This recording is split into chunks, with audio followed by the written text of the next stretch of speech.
Thank you, Grayson. Good morning, everybody, to today's Risk and Assurance Committee meeting. Welcome to committee members, our independent members, staff, and the hundreds of people on the live stream. We have a very full agenda today, so we've got some really big items to get through.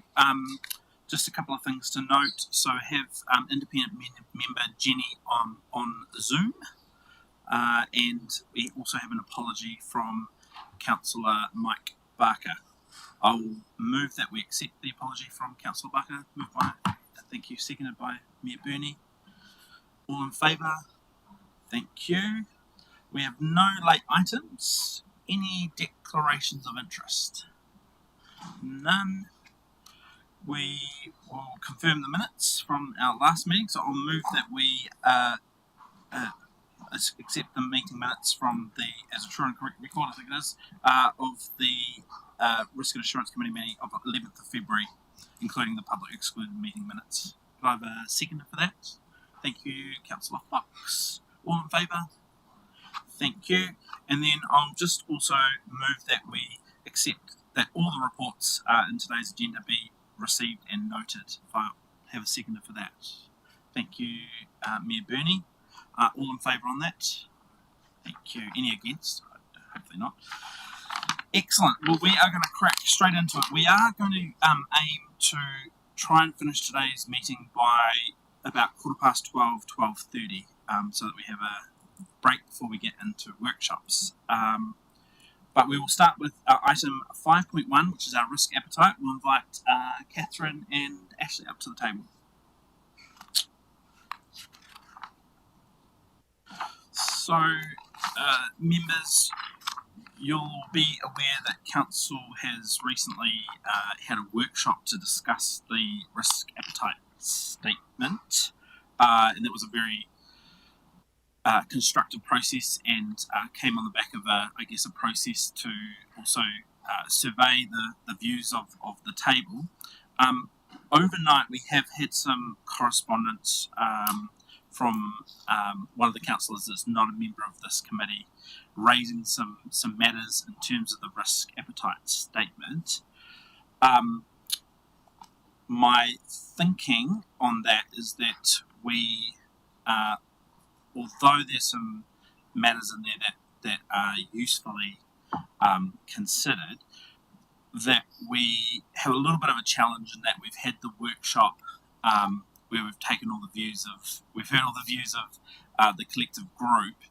And so our role today, I guess, really is to confirm whether the risk appetite statement as it appears in our agenda is a fair reflection of, I guess, where the work has got to at this point, and whether we're comfortable as a committee to then recommend to the full council that it be adopted, acknowledging that the full council will have an opportunity to add, refine, wordsmith, or debate any of the contents there. That said, after I let you introduce the report and talk to the report, what we'll do is we'll have a bit of a discussion about that and just whether there's any items that have been raised by email that you want to try and tackle today, or whether we leave that for council, for the full council to discuss and debate. With that, I'll hand over to you two thank you, Catherine, to introduce the report, and then thank you. Thank you, Chair, and good morning, committee members. I will take my report as read.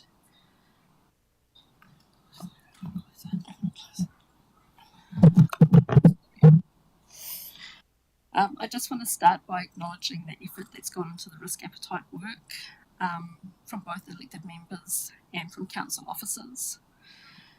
This hasn't been a simple piece of work. Risk appetite can feel a bit abstract at times, and there isn't always a right answer. At its core, risk appetite is here to support you in your role. It provides clear boundaries for decision making and helps ensure that risk taking is intentional, consistent and aligned with council's obligations. Risk appetite is not about adding complexity. It's about creating clarity and giving us a structured way to interpret and apply risk across the organisation. In terms of the journey to get here, we did begin with a workshop in March to build a shared understanding of what risk appetite is. We then undertook a survey to capture your perspectives across the 16 risk categories. The survey responses were analysed and used to draft both the risk appetite level and statement. We had a second workshop in May where we had a good discussion on the draft risk appetite levels and statements, and your feedback directly informed the refinements that you see today. The key changes included retaining the overall statement that Council has a low tolerance for risks that could result in harm, while adding the wording to recognise the importance of innovation. While some did not like the phrasing low tolerance, this has been deliberately kept as it comes directly from the risk appetite level categories. We have kept climate change as a category, but the risk appetite has been refocused on resilience and emergency preparedness. We adjusted planning and strategy from a measured risk appetite level to justified. We retained a measured risk appetite level for both relationships with iwi and Treaty of Waitangi.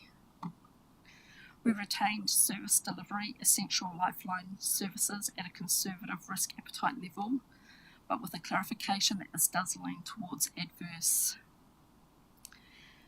And for information services, we clearly separated protection from innovation. What we have put in place is best thought of as a set of guardrails. They are not rigid rules. It does not remove flexibility. There will absolutely be times when decisions sit outside the agreed risk appetite levels, and that is okay. What the setting of our risk appetite does is make these moments visible. It allows you to clearly see when decisions are aligned and when they are not. So those discussions can happen consciously and transparently. If endorsed and then adopted by Council, this will become embedded over time in how we operate. Reports coming to Council will increasingly show how recommendations align with the agreed risk appetite. This visibility is there to support you, making trade-offs clearer and strengthening decision-making. If endorsed and then adopted, it is recommended that the risk appetite is renewed annually to make sure it stays relevant and reflects any changes in Council's priorities. That said, it is not something that we would leave untouched for a full year. If something changes, if new risks emerge, or there are significant shifts, we would come back together for an earlier reassessment of our risk appetite. Setting our risk appetite is an important step in maturing our risk approach as an organisation, and I'm pleased to put it forward for endorsement today. Thank you. I'm happy to take any questions. Thank you, Catherine. And look, just before we open up for questions, I do just want to acknowledge all the collective hard work that has gone into this work stream. It's been, I found it a really good process for us to get to where we have, and there's been real opportunities to have that ability to feed in, and I think that the appetite statement as it's presented really does aggregate all of the feedback that you've had and reflects, I guess, those further directions that were provided at the workshop. I will just open with one question around, and you touched on it in your remarks, around if there was material change to our community outcomes or the legislative settings under which Council operates, or if there was Council made some further resolutions that had quite significant directional kind of consequence, we would take this. I assume that we would then a process would be triggered to kind of review or reassess the appetite statement. Is that kind of your understanding? Through you, Chair. Yes, thank you for the question. yes, if there's any changes, we come back together and we reassess our risk appetite. Just because we set it at one level does not mean it has to stay at that level. Risk is always changing, it's always moving, and we need to change and move with it. So if there's any changes with our obligations with what we do, whether it's externally or internally, we can come back together and we can adjust the risk appetite levels and statements. Very helpful, thank you. Can I open up for questions now, just generally on the appetite statement, and then we'll count. Nola beat you to it, sorry. Nola.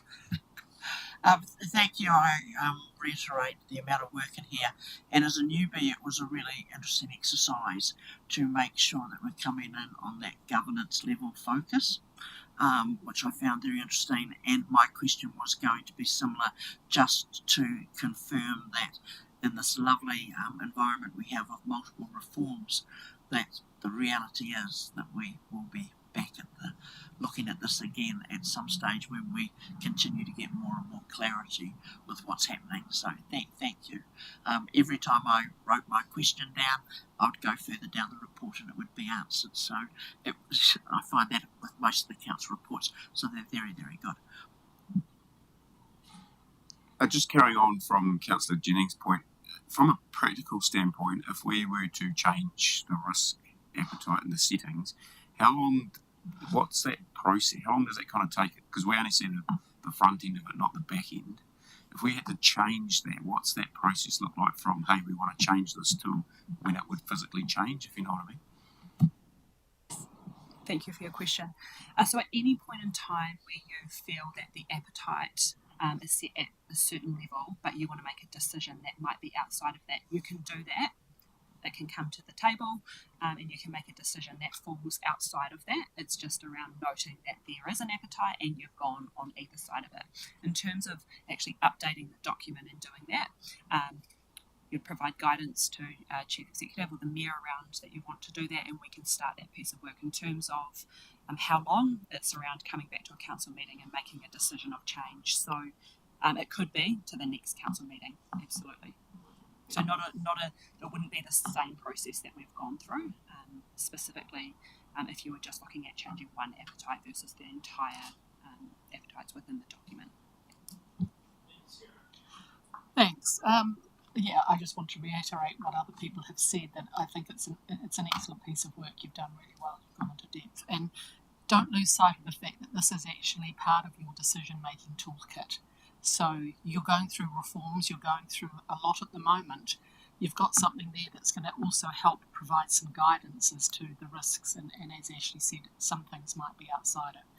The bedding in, I would have a look at also some of your internal policies. You've got employment policies, things like that. Make sure things like compliance, very, very low tolerance or zero tolerance, make sure that sort of thing's in employment documents as well. And try and get and have a look at some measures where they're possible, like zero tolerance on harm to people. What are the financial limits you're looking at that you might be prepared to accept, that sort of thing as well. They won't be hard and fast, but again, I think it will assist the council with some of those decision-making points as well. Well done. Any further questions? So then, just to return to the item I noted at the beginning of this item, was just that we'd had Councillor Katrina there in the public gallery. Hello, sorry, I didn't see you behind me, Bernie. We have had that correspondence just raising some matters around the risk appetite statement, and my caution is that, as I say, that we've had that workshop, and so the statement as we find it kind of reflects the views communicated at that workshop.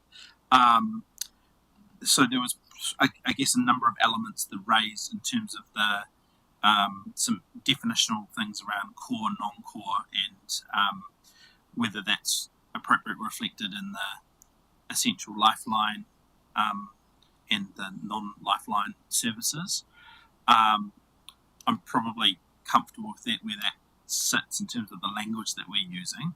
But there were a couple of other items. Is there any views or thoughts in terms of the email correspondence we've received, or are we comfortable as a committee that our step at this stage would be to recommend the document as is and then allow those other issues to be aired or voiced at the full council platform?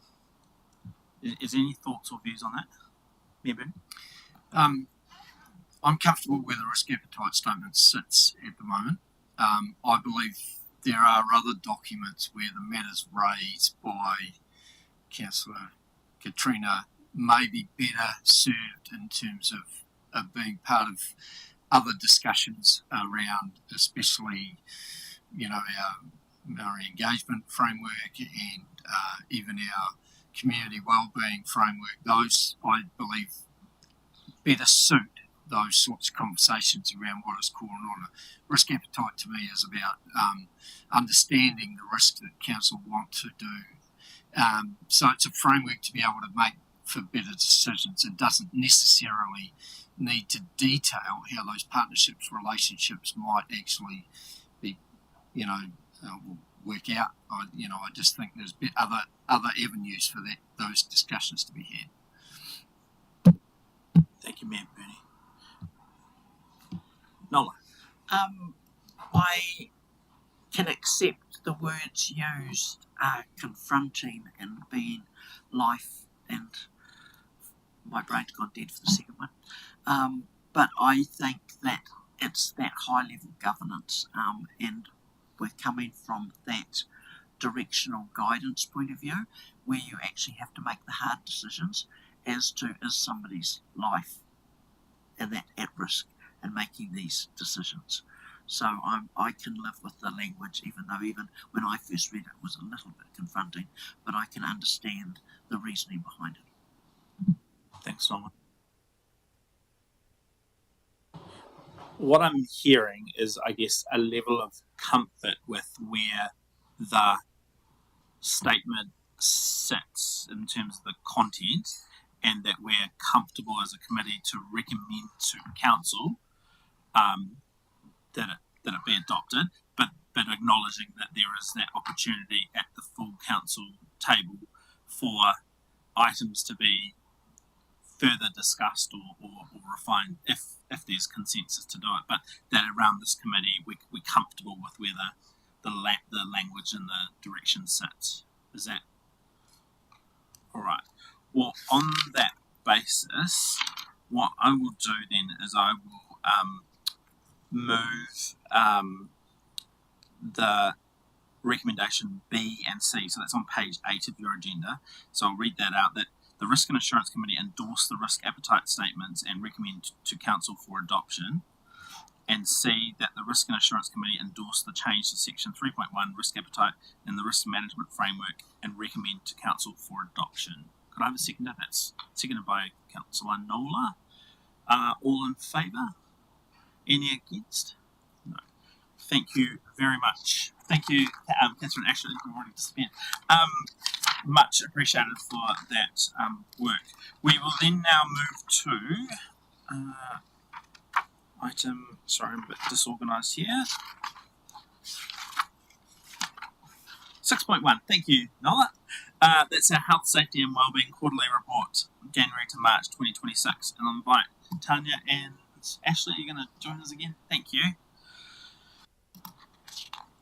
So just as the team makes their way to the table, I think we have a really good report here that just, again, has a really positive story about our continuous improvement in all things health and safety.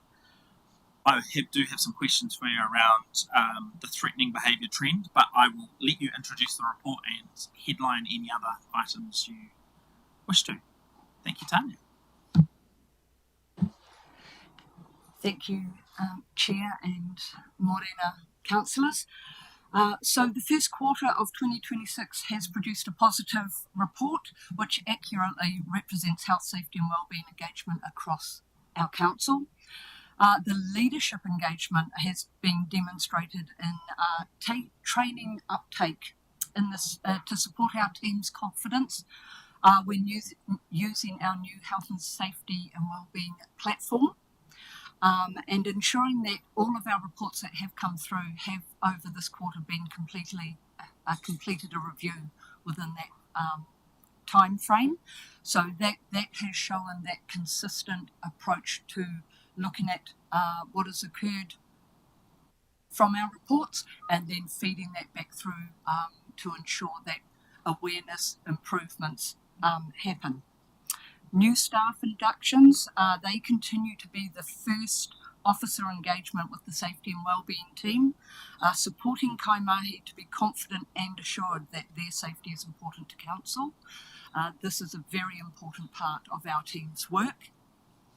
Audits of workplace, they are being completed consistently, and the data coming through helps to identify opportunities for improvement across all of our facilities and workspaces. Contractor audits give an opportunity for a safety review of the work being done on behalf of council and strengthens the relationship from the contractor and the council safety teams. So we have a lot of engagement. Engagement in this area focuses on risk identification and management. So I will take the report as read and I'm happy to take any questions. Thank you. Hey, Tanya. So, yeah, just as I flagged, just on the threatening behaviour category and trend, can you just remind me that this category covers what you'd range from kind of verbal threats through to physical aggressive behaviour, and is the risk, or is what we're identifying sort of concentrated in any one particular part of our business, or is it spread right across? Thank you for the question. So threatening behaviour reporting for council is across all areas. In general, we have some concentrated areas. Our staff are confident to report that, and that may be from a phone call or a face-to-face event.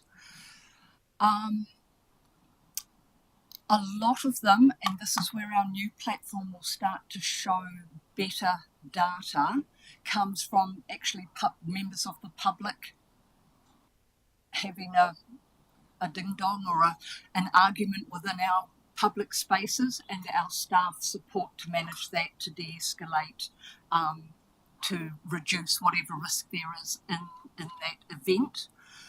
So that still at the moment just shows as a people behaviour report, but soon we'll be able to show where our staff have needed to support and reduce, or if there's something towards our staff, and that may give us a new conversation to have going forward. So it occurs across our areas and mainly in the public spaces of our areas. For that.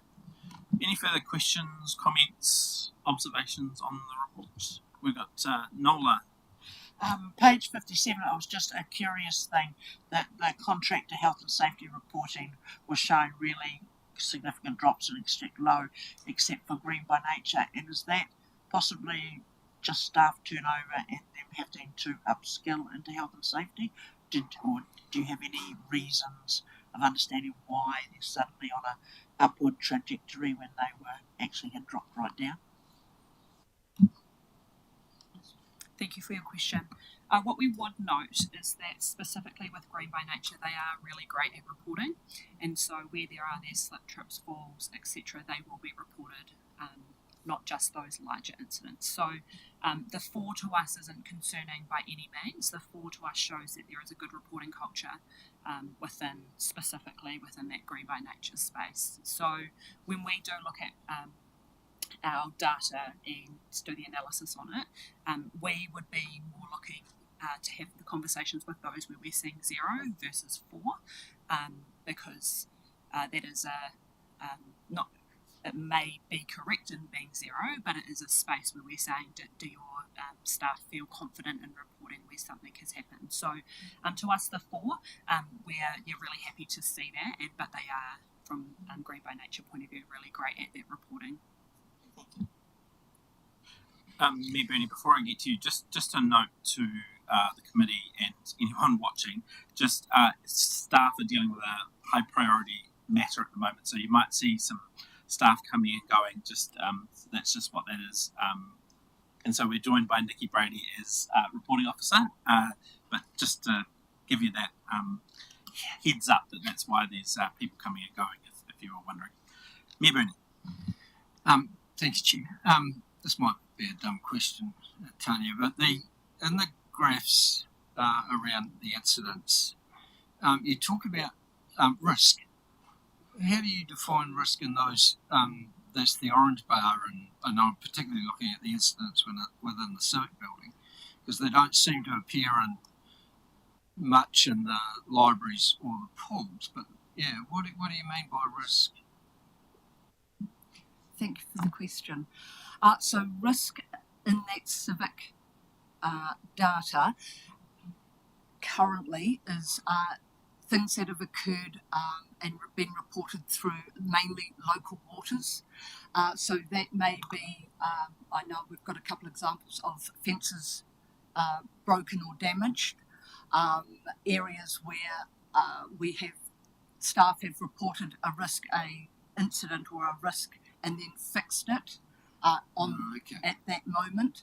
And so this is once again another one of those areas where our new platform will clarify that data, and we can separate out and start to show from April, so the next quarter, that data will start to look different with some more identifiers. Right. At the moment, it does sort of get through the old system put into risk rather than being able to identify easily what that is. So it's those things where they come across that if someone walked over there and fell in, that would then be an incident, an accident. So they could be fixed, identified, we've fixed it, but we're still reporting that that's what we've found. Because the other bits in the graph are things that have happened. Yes. This is stuff that hasn't happened as such, but have been identified as a possible risk. Is that what you're saying? That is what we are saying, Yeah. or something that has been fixed. So Okay. there was no incident, Okay. but I could have fallen in the hole. We Right. filled it in. Yeah, so Is that specifically something that's been identified where an incident hasn't occurred, but something that's been identified as if we don't do something about this, something may occur. So nothing has happened, but a risk has been identified. We note those down, and then a fix is put in place. So no one has injured or actually had an incident in relation to that risk, but we notify that there is a risk, and then we get that fixed. it's just the graph is titled incidents, and I'm just thinking it may not necessarily show the right sort of information. People might interpret that differently. That's all. No, very good point. We can look into that, and specifically with our new system, we have the ability to identify a little bit lower and split some of these areas to provide a greater level of reporting at a more dense. Any further comments, questions, observations? Appears to be none. Just checking with you, Jenny, online. You good? All good? Excellent. Thank you, team. Much appreciated. Thank you again for all the hard work. Have we got a recommendation? No, that's all good. We then can move to item 6.2, financial dashboard as at 31 March 2026. Invite Steve and Elton. Thank you for joining us.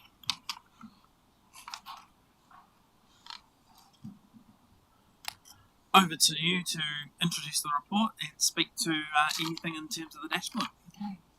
Morena. So for the committee's,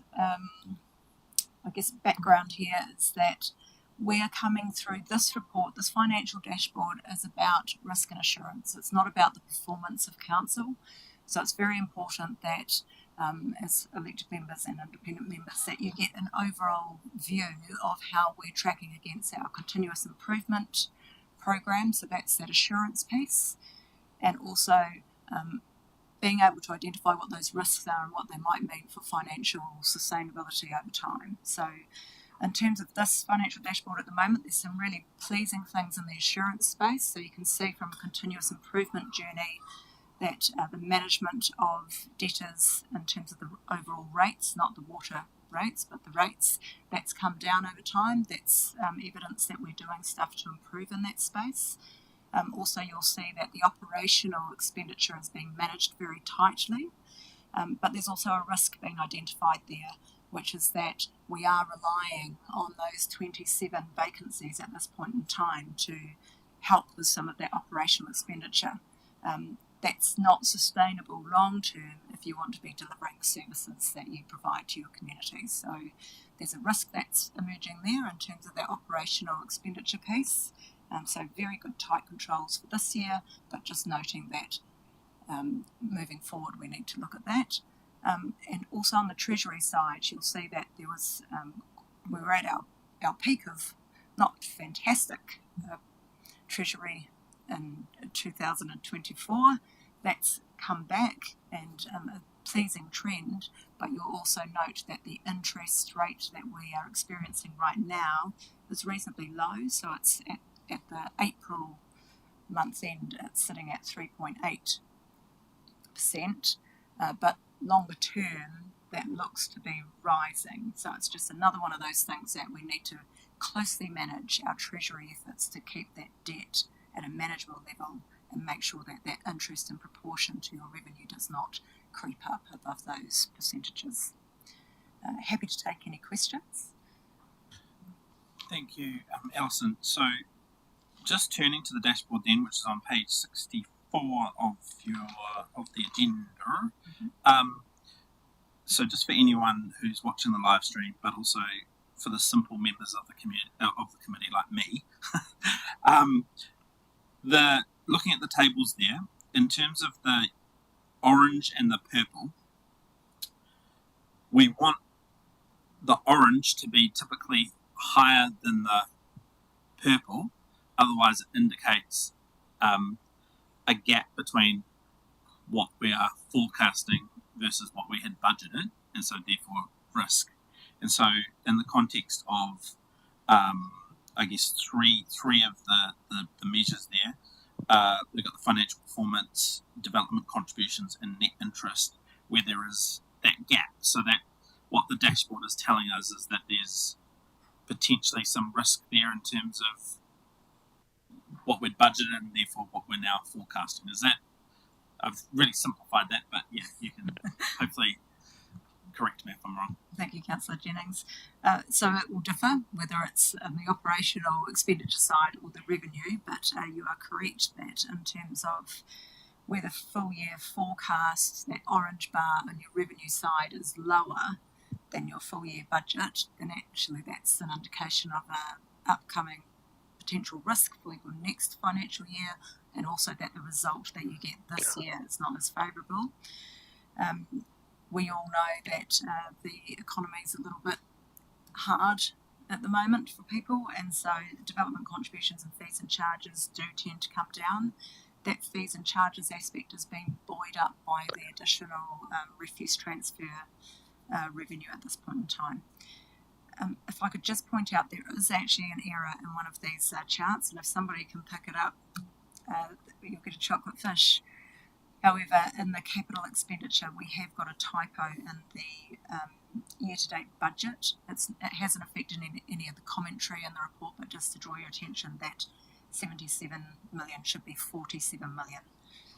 Yeah, so. Member Sarah had already picked it up. Apologies for that. That's very good. Any questions, comments? Oh, Member Jenny.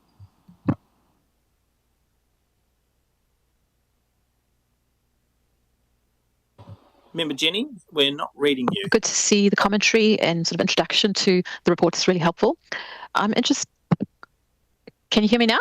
Yeah, could you just start over? Apologies, it looked like we just had a little bit of a wobble with the internet connection there. Okay. So I just wanted to comment that the introduction to this paper and the commentary in the paper is really helpful and improved from the previous report we received. So thank you for that. I'm interested in, overall it's looking, there's quite a few favourable results that are showing here. So I'm interested in the level of confidence around that year-end financial outlook and the amount of rigour that's been applied in those financial forecasts. That's my one question. And the other one, just key areas, obviously in the Treasury space, the debt to operating revenue results there. That's a key risk around sustainability, as was mentioned. So in that graph, we don't have a financial outlook for that one. And I'm just interested in where that's likely to land for year end and also the confidence around that, because that's obviously, there's very limited debt capacity for Horowhenua, so it's really important that we're monitoring it carefully and interested to know where that's expected to land and the confidence level around that. Thank you. Through the chair, wonderful questions. Let me make sure that I capture all of them. So in terms of, I might address your last one first. So in terms of the net interest and operating revenue, so at the moment, because we haven't progressed all of our capital expenditure, we're not expecting debt, any additional debt to be so substantial that moves out of that sort of lower end of the scale at that 7.23%. Noting that our operating revenues are largely set by rates at the beginning of the year and then just staging over time. So we would like to see that stay stable to the end of the year, so the next 2 months, and have that relatively stable. I think we might have a little bit of commercial paper that we need to take, which might see that go up slightly, but it should remain around that level. That doesn't mean that next year won't turn that around. So that's something we do really need to manage, is next year's debt levels, because as I said, with the capital expenditure being shifted, so too will the requirement for external borrowings and that interest expense. So it's something that we need to turn our minds to in terms of what that looks like from a forecast perspective. So at the moment we have a favourable interest position, but that doesn't mean that will be long term. In terms of overall forecasts, this is, I would say, there is a very good practice here at Council where budget managers monthly are looking at what they believe their forecast position to be. So it's not a looking at it every 6 months perspective, they're looking at it monthly. It is still an area that we're maturing in, so some people will be very good at it, others not as good. So we are wrapping around some financial business partner support. So in terms of confidence levels, I would say sitting around the 80 to 90% that these forecasts are good on a monthly basis. Having said that, this is for the March quarter. We've done a big push during April. I've yet to see those numbers land, but we will give an update to the Risk and Assurance Committee next time just to let us know where we're going on that. And I'm sorry, I have actually, there was one more question which I've... Jenny, can you just repeat? Yeah, I think there were 3 things, weren't there? And I've missed this second one. I suppose in the Treasury space there was a bit of bit more detail around there's that net debt to operating revenue. I think you've partially described where things are going. Just a question around where that's likely to land, and it may be that for the next report that you sort of really dial up the commentary around that, make sure that it's covered. It's not currently in the paper, and it's quite difficult to see that tiny graph as to where it's landing. I'd like to see a bit more of a focus on that net debt to operating revenue because of the local government funding agency limit and, not much capacity in there to get it wrong, I suppose. Yes, noted. And those are very important measures for our credit rating as well. So in terms of keeping those interest to rates revenue and operating revenue low, that actually puts our credit rating in a better position. We expect anything above 10, as much as our own limits allow it to be much higher, anything above 10 is seen as being at the very lower end of the scale for the credit rating. So, good question, and yes, we'll put some more commentary in for next time, but they should hold. So it should hold around that 7, 8, 9%. We're not expecting it to have a big rise over the next 2 months. Yep, thank you. And Chair, when we get to the Three Waters compliance paper, I'm interested to know this capital delivery performance and, big underspend that's forecast for capital delivery this year, the impact in the Three Waters compliance, whether there's a lot of projects delayed and how that's going to be resolved. But we can deal with that later. Thank you. Thanks, Jenny, for flagging that as well. I can see Dan nodding, and he will be ready for that line of questioning. Thank you very much. Any final questions on this item? Mayor Burney. Thanks, Chair. Alison, I was going to raise the capital expenditure. There's no forecast in terms of where you think that might land in the report. And I suppose I'm more interested, though, in terms of how that's going to impact the annual plan for next year, and when we might see some more definitive numbers and figures around that. Through the chair, so good question, Mayor Burney. So the capital expenditure, I think in our latest OPR report we talked about bringing that 38 million back down towards 32 million, was sort of 1.7 million either side of that for the year-end position. That does mean that potentially our carry forwards will be slightly higher, but you'll recall that through the draft annual plan work that's been done to date, that actually the capital expenditure program for next year has been brought back down. So hopefully we'll be able to achieve not only the annual plan expenditure, but also keep on top of those carry forwards. And just another question, if I may, around the debtors. Congratulations on the improvement that we've seen there. Interestingly enough, being at MWLAS a couple of weeks ago, they mentioned about how a lot of councils were now bringing their debtors forward rather than waiting till the last moment so that they didn't get too late. They all found it a lot easier to be able to manage programs of payment and things like that if the debt didn't get too high. And is that the approach that we're using? Absolutely. So if you're proactive in the first couple of instalments that are missed, then that means that hopefully you can get on top of whatever their situation is and aid them to make those payments over time. And we're even looking at, you will be aware that we are being more aggressive on particular matters relating to rates not being paid. That is because actually anything that's not paid has a wider impact on the whole financial position. So we have some measures available to council. We are enacting them. That feels slightly uncomfortable from time to time, but being on top of it early is the thing that stops it from getting to that level. Councillor Nola. Thank you, Chair. Following exactly on, thank you, Mayor Burney, is that I had a question around the overdue debtors, because while the property numbers have dropped, looking at the arrears brought forward, the percentage looks like it's actually increased slightly. So I'm just wondering, is that a possible trend you're seeing? Because then when you go below into also rates remission, you're seeing a growing trend in rates remission as well. So I'm wondering if those are a couple of trends that you're actually watching quite carefully. Another good question. Thank you, Councillor Fox. Through you, the Chair. So the percentage will move around based on the fact that each and every year your rates are increasing, so they're not staying static. So that's why we also give you the numbers. We find that the two together are the better,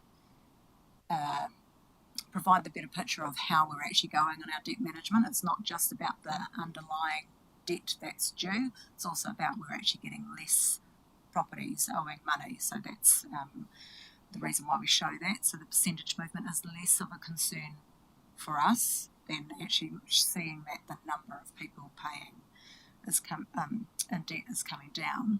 In terms of the rates remission, the highest level of rates remission we have is actually on our own utilities, so council-owned utilities. And so so we're not seeing trends at this point in time that remissions are growing for the rest of the wider community, but we do need to address that through the adoption of the annual plan coming up. We'll just note that it's based on a 1%, remissions are capped at 1% of the overall rating revenue. So in this case, that difference relates to the fact that we fully remitted our council utilities rates and the values had shifted upwards. Thank you, team, for some very helpful questions and answers there. I'll take one final question or comment, and otherwise we'll move on. Looks like we can move on. Anyway, if you guys are happy to stay in position there, because we're moving now to 6.3 sensitive expenditure report.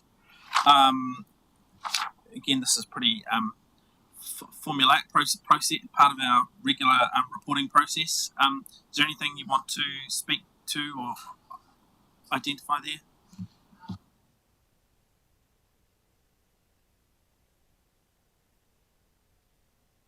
We might need you to borrow Alison's mic there. Yep. Hard to imagine with my booming voice, but I understand the reason. So again, morning, Chair Jennings, council members, Mayor Burney and Nikki standing in for Monique. The reports, like I say, is fairly standard. There's nothing that I've considered necessary to expand on dramatically. I'll take the report as read. If there's any questions, I'll do my best to answer. Any questions, comments from anyone? I think it's probably indicates some very, very, very modest sensitive expenditure that's captured there. No, excellent. All right, thank you very much. We will move then on to item 6.4, which is our Treasury update, and I get to invite Miles up to the table. Not here. We just need to check that he's arrived. We'll take a 1 minute pause.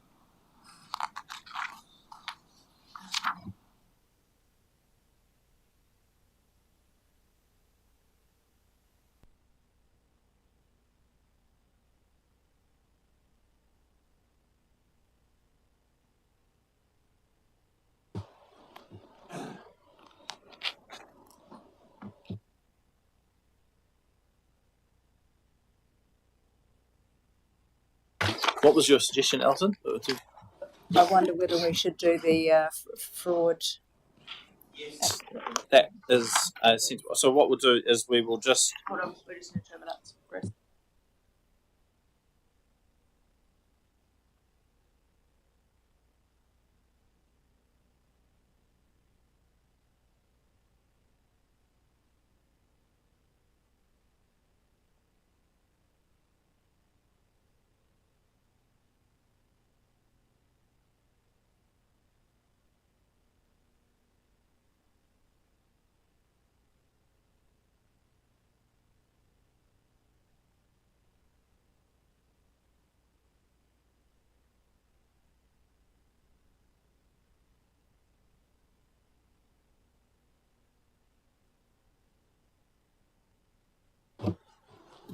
Grayson, are we still live streaming or are we just on a pause?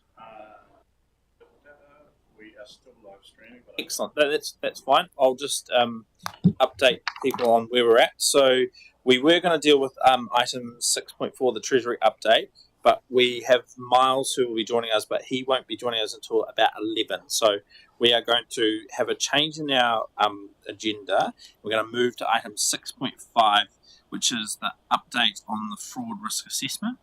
Grayson is just sorting out some presentations, I think, that are going to be up on the screen. We do have some recommendations which we'll deal with at the end of this item. But I'll hand over to Peishan and Alison to introduce the report. And this, I do have to say, unfortunately, sorry to everyone else, this was my favourite report of the agenda. It's very, very interesting. So, not that we play favourites, but it was. Over to you. That makes me a bit worried now. Good morning, everyone. This paper update on fraud risk assessment is provided to update the committee on the fraud work program we've done so far. We're going to share the key findings from the organization-wide fraud risk assessment and outline the key risk themes and proposed mitigations. I'll take the report as read and focus on the headline messages and what we're seeking from the committee today. So we started the journey in September and has progressed through foundational work, including an organization-wide fraud awareness campaign, the completion of the fraud risk assessment survey, and engagement with leaders and staff through training and communications. The risk assessment questionnaire ran from 20th of January to 16th of February with 24 questions and 47.3% participation rate, which is not overly high. However, it is quite reasonable compared to other councils. Overall, the assessment confirms we have a sound control environment and a positive integrated culture. At the same time, it also highlighted some practical gaps, particularly in awareness, consistency of controls, and clarity about reporting processes. So the assessment identified 4 emerging themes and control vulnerabilities, being procurement and supplier risk, financial control risk, system and access risk, reporting and culture risk. These are being treated as emerging and indicative risks at this stage and have not been added to the Council's risk register yet. They require further validation of likelihood and impact. Any risk subsequently validated as material will be escalated to the risk register and reported back to the committee. A phased roadmap is actually underway at the moment to strengthen controls in the higher risk areas identified through the assessment, improve fraud awareness and reporting confidence, and embed governance and accountability mechanisms. The next focus areas are to finalize confidential fraud reporting channels, to start phase 2, which is control and capability initiatives, undertake targeted reviews in procurement, finance, and system access, particularly as identified in the assessment, and develop an ongoing monitoring and reporting framework. So today, the recommendations are for the committee to note the progress and findings and to endorse the phase roadmap and focus areas. Thank you. I will now take questions. Thank you, Paishan. Look, as I say, this report is really interesting, but also provides a really high level of assurance around our direction of travel. And the reflection was that this is a really good example of the risk appetite statement that we've just recommended for adoption to council, but in practice. And obviously, this has also been a key focus area for audit ways. And the other thing just to note was a couple of, I think, key positives to just sort of highlight was the all staff training and the participation in that, and also the questionnaire where I think there was 260 participants, which seemed like a really good response. So I noted your comments about the survey, but the questionnaire, that seemed to be a good response rate. But also just, I guess, the theme of the culture and reporting, and there seemed to be coming through, I guess, a high level of confidence in staff willing to speak up and report and identify any, or willingness to report any fraud-related issues. And in fact, there was a really good insight right at the end of the paper on page 87 where it says, we want to do the right thing, but need clarity, training, and tools. And so clearly the program of works in terms of the training has kind of picked up on that insight and has sought to do that exact thing. So that was my thank you. There's some really insightful stuff. Is there any comments or questions? Councillor Allen. Thank you, Paishan, for the report. Can you hear me now? Yep. Yes, thank you for the report. I was seeing the limited recent fraud training, obviously, was one that Sam pointed out. What are the top 2 or 3 areas where fraud risk is most likely today? And with the staff reporting, are staff confident in reporting, and how do we know? Great questions. Generally, the common areas of fraud perceived by a lot of people will be in finance and procurement. That will be the targeted areas that we will be doing some targeted reviews as well in terms of the controls that we have within procurement and within this finance control systems. that will be the next step that we're going to take, looking into approval, delegations, different things like that. In terms of, sorry, the next questions that you had, I've just forgotten. Just use your microphone. Thanks, Alan. Thank you. So I asked for the top 2 or 3 areas where fraud risk was most likely and whether staff were confident in reporting, and how would we know? Yes, and so yes, like we mentioned before, staff was actually confident in reporting. The thing is, they're not knowing what to look for. So if you don't know what fraud looks like, you are not sure how you are going to tackle them. So as part of the communications channels and training that we're doing, we have rolled out an information portal, which tells staff about the likely frauds that they can look for within the day-to-day business. For example, if patient starts to wear Prada heels to work every day, different heels, then that's something that you probably have to watch out for. So there are different examples or live examples that we've put up on the information portal like that. In March, when we had the staff training, we engaged the expert from Counter Fraud Office. So she's very good, and she's provided a fraud 101 overview of red flags, of fraudster persona. So there are different things that people can look out for. So those are the things that we've made available to staff, making sure that staff is comfortable when they look at things and then they can compare. Also, what we're trying to get to next is to make sure that there is the reporting channel in confidence that staff will feel comfortable reporting and using. Any further comments or questions? No? Oh, member. If I may, Chair? Oh, yes. Member Jenny, jump in. Yep. Thanks, officers. This is a really good quality report and framework that you're using, and definitely support the direction of travel and the work that's happening here. The emerging risk theme around procurement and supplier areas, I fully endorse that. I think it is a key risk area. I'm interested to know when this committee will see the internal audit program. What's included in that internal audit program. I can't remember when we saw it last. So interested to know when the next one's going to come to us, and also whether there's likely to be some aspect of procurement review included in the sort of shorter term rather than in the longer term. Thank you. Member Jenny, we're going to come back to you on that question in about 2 minutes, but I'll just hand over to Member Sarah to ask her question, and then we'll come back to with an answer to your question. Look, it was a similar vein to Jenny's question, actually, and that was more around the financial control side and audit and anything that's been picked up with regards to the approval process. It is pretty much the same as the procurement question as well.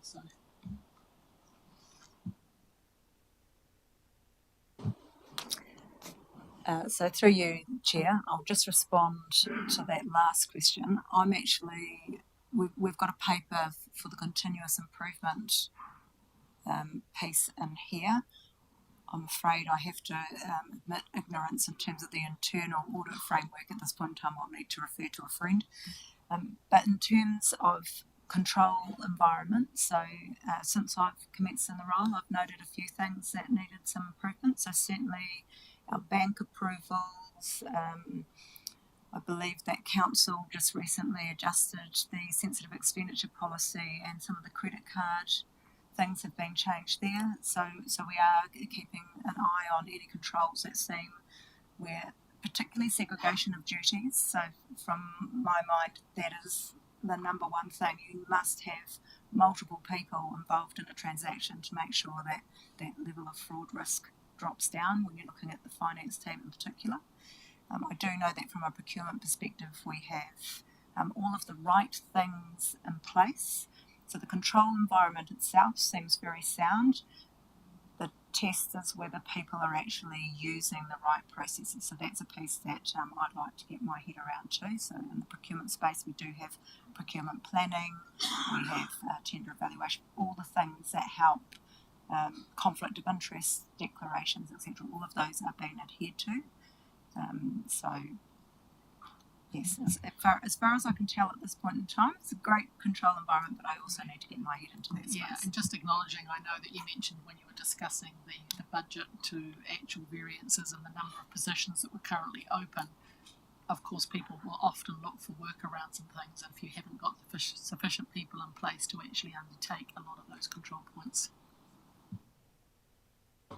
Thank you very much.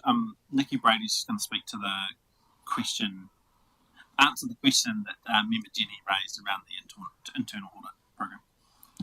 Thank you, through you, Chair. So your next Q4 committee meeting, which is in August, it is listed there as we have every session for the internal audit to come through any other matters. The specific meeting was around fraud.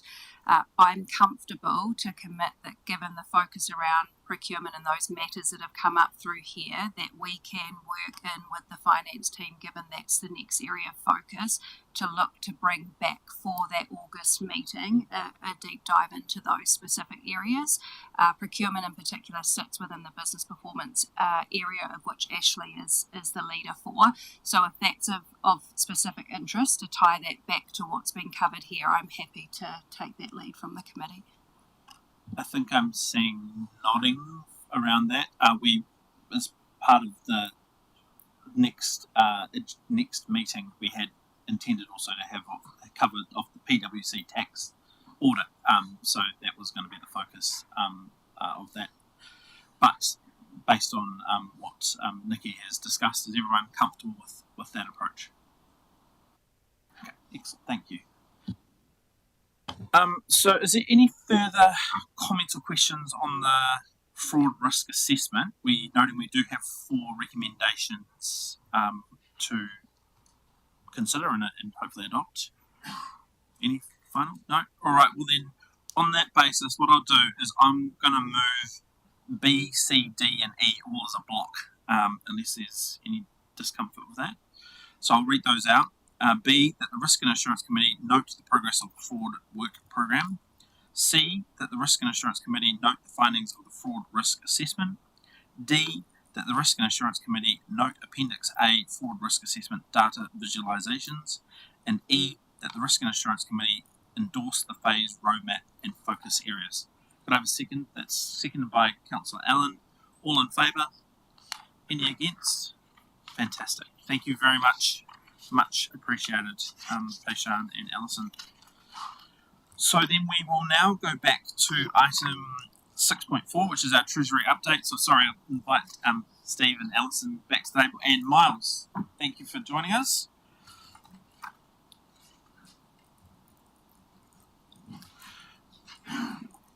So I think we've kind of allocated about 10 to 15 minutes for this paper, but if you need further time, let me know, Miles. Otherwise, I will hand over to you to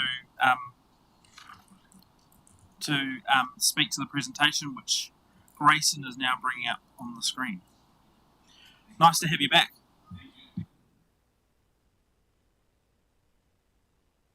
We'll just get you to start again because the microphone. Yeah. Thank you, Mr. Chair, and thank you to the councillors and the management for having me back. It's always a pleasure to be here.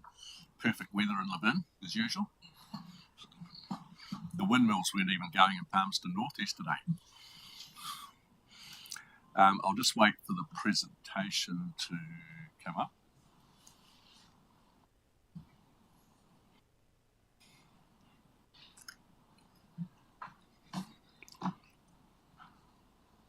Looks like we're cooking with gas. Are you driving? Who's driving?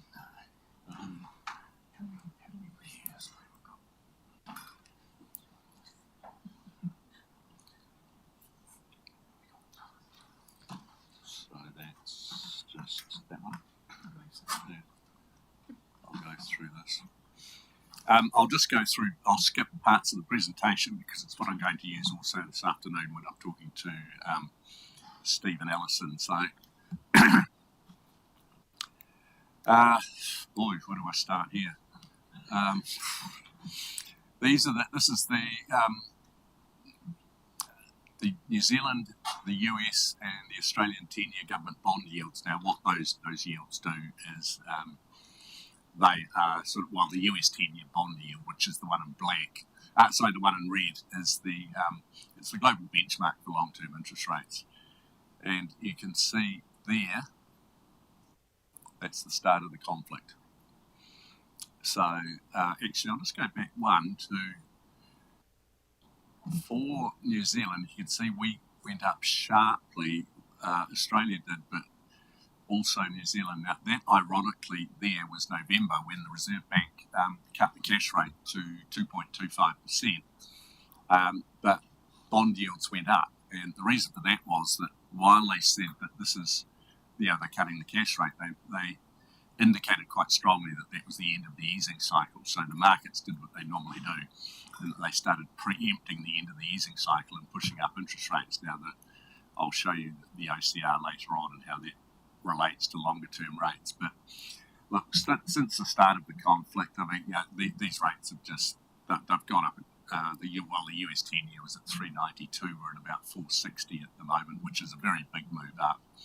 And I'm sure you've all read that it's the result of inflation caused by the increase in oil prices. So when you have inflationary concerns, then markets will push up interest rates because investors require a return over inflation. Now, the one unusual thing I will point out about this is that normally in times of geopolitical, economic and stress and pandemics, interest rates go down because investors seek the safety of the bond market, because bonds are seen as being less risky, a safer investment than equities.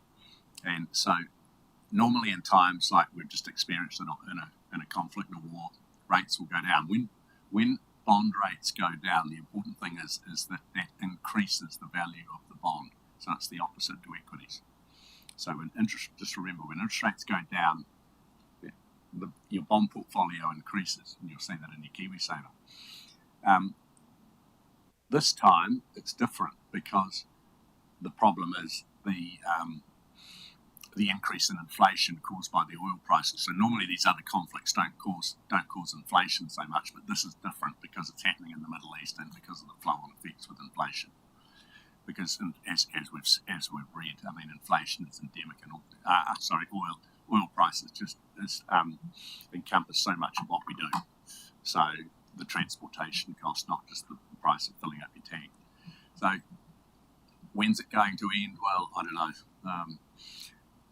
I believe that they thought it would be very quick and very short, and it'd be pretty clinical, and they thought probably it might be a week or two that it would be over. I think the US probably thought that if they eliminated the head of the Ayatollah, then it would be over. But how long are we in now? 12 weeks, 10 weeks, I think. Miles, can I ask you a question? Do you mind if I take questions? Do you mind if you take questions? So this is getting a little bit off on a tangent, but obviously the pressure is on oil prices and the flow-on impact of that. But I've seen some commentary that's talking about the potential for food prices to have a similar effect later in the year because of the impact of the current conflict on urea and fertilizer prices, and then the flow-on impact in terms of crops and food production.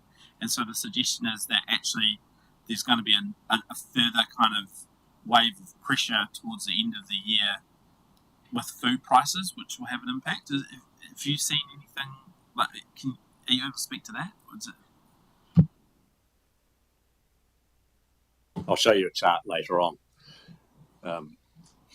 Now, you'll know what's happening with oil prices, but I just thought I'd show the effect of it. So the black line is just a barrel of oil.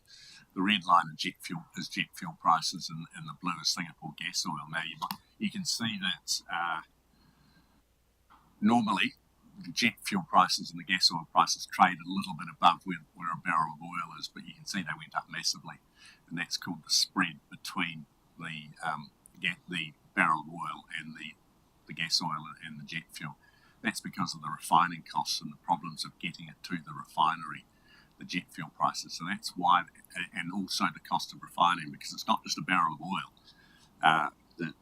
that makes up what you pay. It's actually the refining costs as well, and those refining costs can actually blow out quite a bit, which has happened especially with the jet fuel and the gas oil. I think most of our 50%. I think it's 50% of our oil products come from South Korea and Singapore, the two of them, and the problem is getting them there. And you're asking about urea. Well, that's it there. That's the urea price. So, funnily enough, I was asked yesterday, well, how come urea is affected by oil prices? And I was asked this by another council yesterday when I was seeing someone, so I actually had to look it up. So, I didn't quite understand, but it's to do with urea is a byproduct of gas that is produced in largely in Qatar, and then there's a chemical process, quite a complicated chemical process that goes through mixing it, I think, with nitrogen, is it? And then they have to break it down, and then but it's in a sort of a liquid form, and then they have to dry it off, and that's how it becomes urea. So if you're, as I say, I was wondering about that. They have come down a bit, but in answer to your question, Mr. Chair, yes, it is going to have an effect on food prices later on.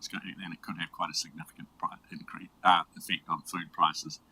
Now, the other thing I will show is the Dow Jones Industrial Index. Now, the other thing that normally happens, and this isn't sort of going according to the playbook. What's happening is, I've said, in times of geopolitical, economic, financial stress, pandemics, interest rates go down. In other words, increasing the value of the portfolio, but equities go down as well because investors sell equities and buy bonds. But this time, and I don't understand it, is that equity prices are at record highs in the US. I mean, part of that is driven by AI, and I suppose the frenzy around AI. But this just isn't following. That they've gone the other way than what they normally do. I can understand the inflation side of it, but I don't see how this is going to be so positive for equities unless you just take the AI component by itself.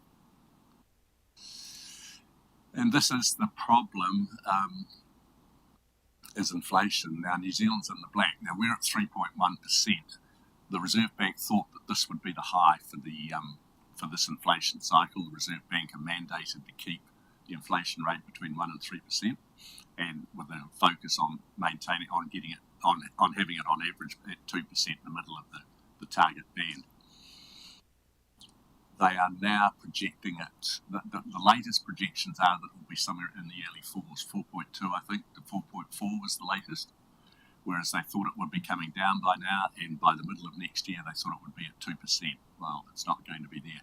I have read, you might have read it too, that the Minister of Finance outlined some scenarios, and one of them was that if oil went to $180 a barrel, inflation would be at 7.2%.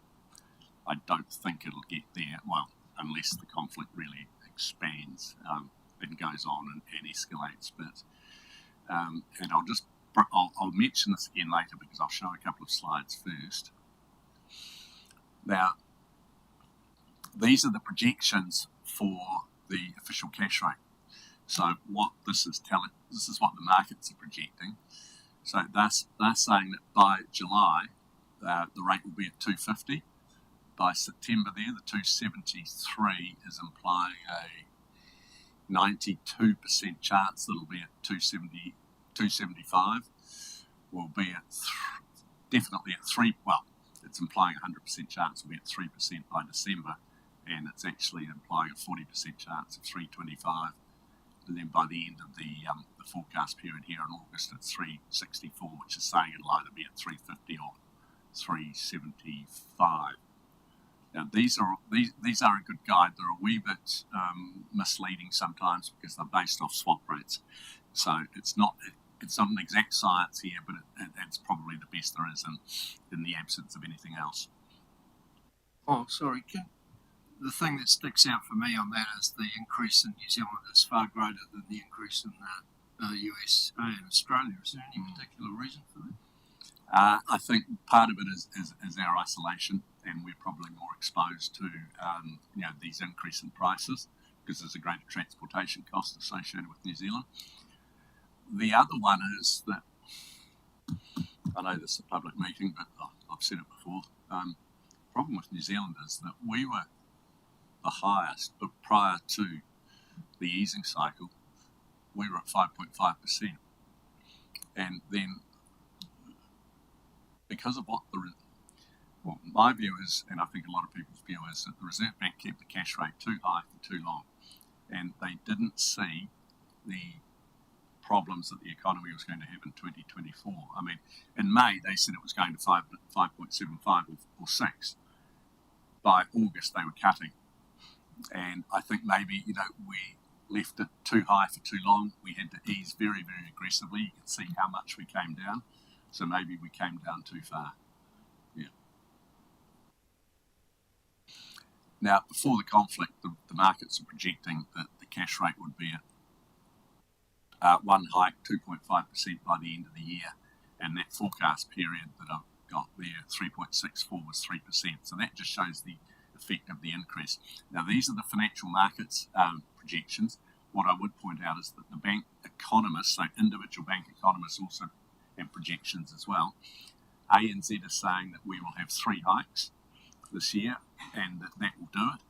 ASB are pretty much the same, but there is a divergence, not normally as much between the banks, but BNZ and Westpac are projecting that we'll go to 3.75 or 4%, so there is a big divergence there.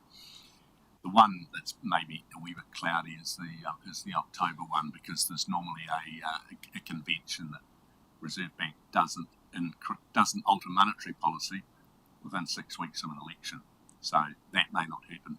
I can actually see the logic in what ANZ is saying. 3 short, sharp shocks they think will be enough, and I think part of the basis for that is that the Reserve Bank actually kept the cash rate too low for too long, then it had to go that high to make up. So I think what they're saying is it's sort of a preemptive strike now. Just a couple of quick slides here. This is consumer confidence. Now this looks a bit, it's a bit of a contradiction, but what we've done here is that the red line is the oil price, but we've inverted it. Just instead of it going up, we've put it down, just to show that the effect of, you can see when oil prices go up, but this, because it's inverted going down, the effect on consumer confidence, and that has taken a big hit. I mean, we've got a client who owns shopping malls, and he was telling me a month ago that sales of discretionary items in their malls, so fashion, makeup, travel, that sort of thing, shoes, fashion, they had fallen off a cliff. And that's business confidence, and that shows the same as consumer confidence. That has taken a very big dip since the start of the conflict. Yeah. So, just before I go on to this slide, so what I've been trying to get to here, hopefully not in a roundabout sort of way, is that the Reserve Bank, the Reserve Bank's mandate, as I said, is to keep inflation between 1 and 3%, with an aim of going to 2%, being at 2%. But they have said that they are laser focused on inflation. That was the words of the new governor. And then after that, she said that we will look through the first round effects of the increase in oil prices on inflation. So if the immediate effects of it. But she said if those increase in prices caused by the oil prices, the increase in oil prices become embedded in the economy, we will act very decisively. And those were her exact words. So I think what you can take from that, and it's pretty clear, is that despite the fact that increasing interest rates and putting up mortgage rates and squeezing households more will either lead to low, zero or negative economic growth, they will not hesitate to do it. So the Reserve Bank sees inflation as a bigger evil and therefore needs to be corrected rather than slowing economic growth. Kiwi Bank, of the 5 banks, actually Kiwi Bank are the one who've said that they think that their rationale, they don't think rates will actually go up very much at all because they are looking at the economic impacts of it. But I just think that's wrong, because the Reserve Bank, I mean, if you're telling us we're laser focused on inflation and we will act very decisively, I mean, you know, there's not too much doubt about that. So I think, you know, what we might have to prepare for this year is, if it does go up, that there's going to be economic pain, despite, you know, and that's with interest rates going up. And this, I'm just going to say, increased economic pain. We're already seeing it anyway. You know, you just excuse me. You hear about, you know, the difficulties that households are already having. I mean, the guys in our Auckland office are just saying house prices there, I mean, they're down 30% in some suburbs. Up there, Wellington obviously is down, and I mean, they've just announced 10,000 extra public service jobs that are going. So I think with New Zealand, I'm based in Christchurch, but it's almost a two-speed economy. Christchurch and Canterbury and South is doing very well. Christchurch, I'd have to say, is actually the cool city to be in at the moment. You know, we've got the new stadium, we've got the convention centre, we've got the Metro Sports facility. But where the pain has been felt is Auckland, because that's a construction market. And construction, housing, and Wellington is obviously the public service. So outside of those two areas, I mean, the country is actually doing quite well. What's it like here? I mean, is dairying, I would imagine dairying and sheep and red meat prices, are they? Yeah. Miles, I think one of the challenges that we have is obviously we are banking on a lot of growth, residential growth happening, and so with our forecasting assumption of 95th percentile in terms of growth, that there's obviously been a focus on releasing land in terms of growth areas, and so those financial impacts obviously have that impact on confidence in terms of the developers and the builders who are actually going to deliver that growth. And so, and we've seen it earlier on in our agenda in terms of our dashboard around development contributions and where we're tracking in terms of, and it's all kind of a cumulative picture of that. Perhaps there's just pockets of softness and a lack of confidence in terms of that residential development, and some of these other things will obviously have a big impact on that. So from what I've read, I mean, around here, I mean, there is a lot of development, especially out towards the beaches, isn't there? Now these, I'm nearly there. These are the OCR there. That's the one in red. The 90-day rate in black, and the 3, the 5, and the 7-year swap rates. Now, for those who aren't familiar with swap rates, I presume you are, but that basically you can think that he described them as what the wholesale rates are. The problem is that, and I'll show you this in a minute, is that there's the 90-day rate at about 2.6, and the 5-year rate, say, is at about 4.11. So if you go from floating to a fixed rate, you're paying away 1.6% or so. So it's a pretty hard decision to make to go from floating to fixed. But we do have the Treasury policy parameters, which is one of the last slides, to consider. The gap between the 90-day rate and these swap rates is actually historically high. It's not normally this high, and the reason for it is that markets are aggressively preempting the end of the easing cycle. But one of my colleagues actually put it quite well. He said the markets are factoring in the increase in inflation, and I'm going to contradict myself a bit here to what I said earlier, but I don't think they're factoring in the decrease in economic growth. So while the 3% OCR is okay, I don't believe that. Well, it's not okay, but I mean it's around where the midpoint of the Reserve Bank's supposed neutral rate. I don't see the other banks going to 4%. I just think that given the fragility of the economy, I think that's too far. I won't bother with that. So there's Horowhenua District Council's policy. So that's the debt and cover, what we call the debt and cover profile. So the grey is the projected debt, but that won't happen because of water. But we can't. can't take water out of this yet because it's the here and the now. Now, you are policy compliant, but you're not going to be by the end of June. So there's going to be, where this line comes back, you're going to have a breach. Everything above there is floating. So you've got a reasonable exposure to floating at the moment. You do have a reasonably low cost of funds, and we do have a graph at work actually which shows where you sit amongst other councils. I can actually send that through to you. Miles, we've got a question from member Jenny. Did you want to jump in now, Jenny? Yep. I'll be brief, Chair, because I know we've got a long agenda still to go, and in particular, the public excluded section, there's important conversations to take place. In this report on Treasury management, there's no reference at all to the water reform changes, which I was quite surprised to see. I would have thought that one of your key pieces of advice here would be about considering the changes ahead for Horowhenua and working through what the plan is and potentially, some breaches of policy because of the changes that are ahead with water reform.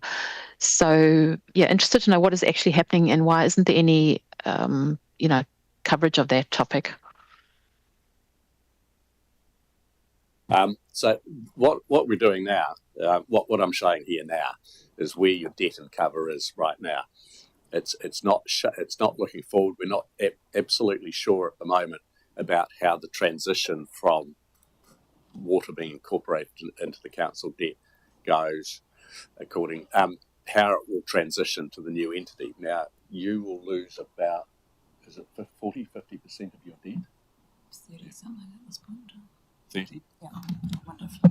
I might just jump in there. So, remember, Jenny, we do have a paper coming through around the debt arrangements for the water entity at the next council meeting, I believe. So your question's probably preempting where we are at a council perspective. So there's a whole heap of work to go under the water to go under the bridge. We love that one.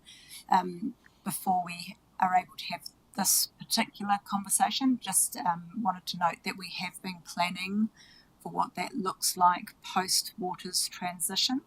But as Miles referred to, this is a position in time, a point in time view. We have been doing work and doing that with CD Waters and our other councils to actually get what that might look like afterwards. So we're at a point in time where we're not quite ready to share that information publicly, but that will be coming through in the council meeting. Okay, thank you. I think it's a really important part of the Treasury sort of strategic approach that's taken going forward and the decisions that are made around where you go forward in terms of debt and swaps and so on. So I'm glad to hear it's happening and looking forward to seeing it. Thank you. Member Jenny, just to let you know, I think there's also a paper as part of the Central District's Water Shareholders Committee that's specifically about Treasury matters up for discussion this Friday. So I'll share that with you as well, so that you can see from that perspective what's being discussed. Now, just one other point I would make on that is that this is obviously a debt and cover profile, with the water included. That profile will look exactly the same. Well, I'm actually not privy to what's happening exactly with the water at the moment because it's been done by another organisation. But you will lose, was it 37? Was it? What percentage? About 37 at this point in time. Yeah. So you'll lose 37% of your debt, but you'll lose 37% of your fixed rate cover.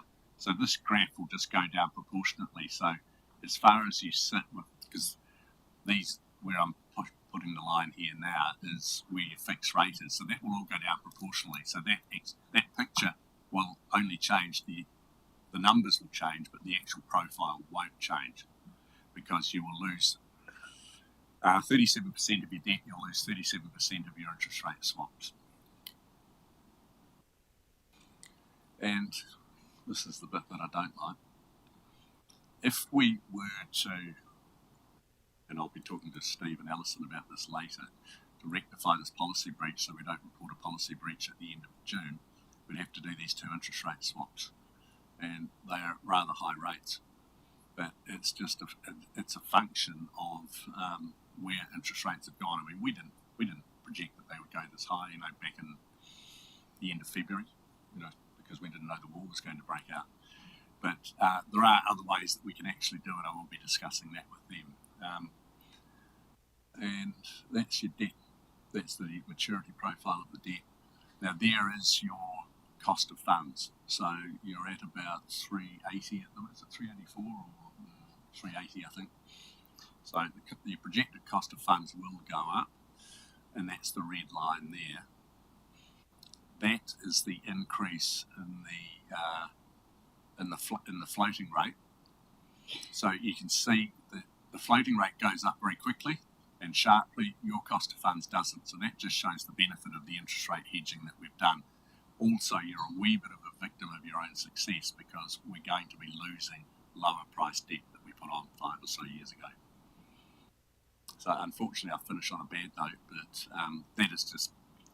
Actually, one thing I would say is I don't think that will actually happen. I don't think the floating rate will go up to the extent that the markets are projecting. So your debt won't go up. Your projected cost of funds won't go up to that extent, because I think the markets are overestimating the effect on the of the Reserve Bank's tightening cycle. So that's it. Thank you. Thank you very much, Miles. We've got just a couple of minutes for questions. We're a little bit behind in our agenda. Is there any further questions, comments? Just one, if I may. Miles, you talked about us breaching June this year, but those dates were May 2030. Just give me the sense of the correlation between the two. So this is a dynamic graph. So what happens is that line, that's where you're going to breach it there.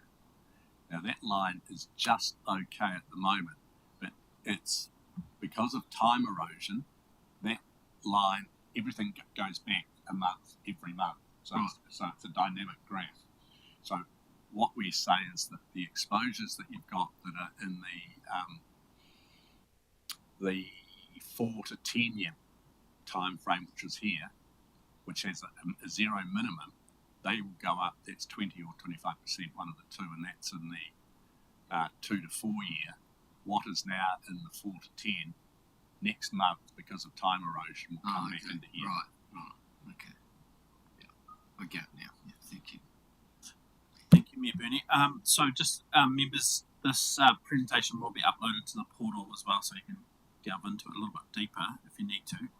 Alison, did you have something? No. Any further comments, questions on this item? Otherwise, we'll move on.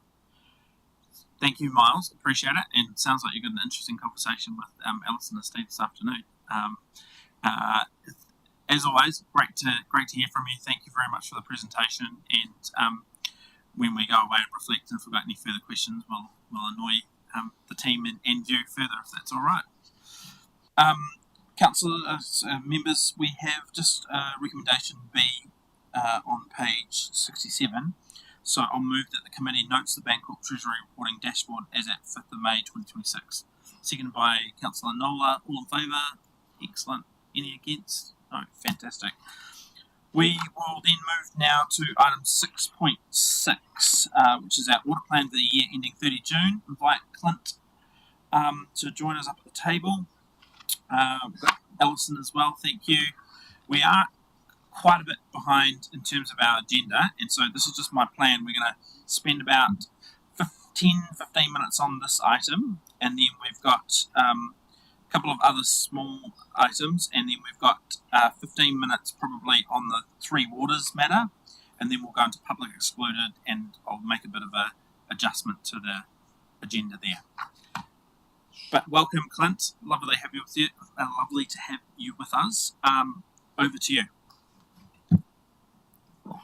Thank you, Chair. Chair, I'll take the paper as read. I mean, the main items for the audit this year is the risk of management override, and I walked in just as we were discussing fraud, etc. And there's one lens to it. An auditor's lens to fraud is also around financial statement fraud. And you know, that flows up from processing of journals, and that's referenced in the paper. The work's been done around that segregation of duties, and then your role as governors or councillors in reviewing and getting the right variance explanations and the numbers that's put before you is appropriate. So that's the other level of oversight, if you like, that you play an important role in terms of addressing that risk.